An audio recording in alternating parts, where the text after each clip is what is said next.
Maybe I could just say This today is a very exciting event. It's a meeting of the South Muskoka Probus Club. They've invited me to come here and be a speaker at their meeting on the subject of my book, Raw Life, which we'll be talking about more.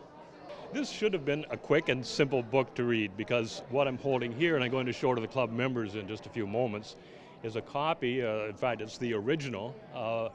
bench book kept by my great-grandfather James Boyer, who was Muskoka's magistrate from 1876 to 1900. In these bench books that he kept are the true accounts of all the people charged and arraigned before him, everything from street brawling while under the influence of liquor to boys riding horses furiously through the main street, the way that someone might drive a car too fast today, on to the plight of women who were abused and abandoned and left without money, workers who had to sue their employers for their wages. And really this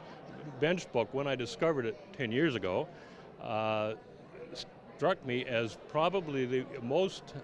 exceptional document in the history of Muskoka to show what life was like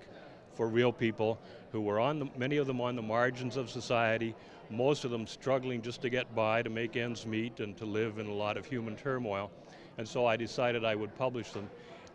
in this book, which is what I've done. But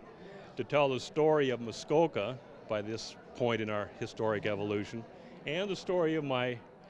great-grandfather, that required a lot more time and ultimately became a decade's worth of writing and research and 2 books, the second which will be published this spring, April 2013. We're Muskokans, and I think it's very important that we know what is special and different about that compared to other parts of Canada or the world.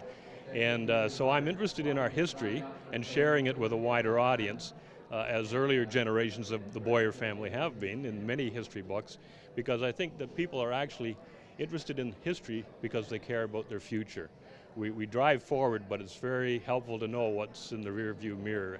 in terms of positioning and understanding ourselves, and that's why I'm committed to do this for Muskokans.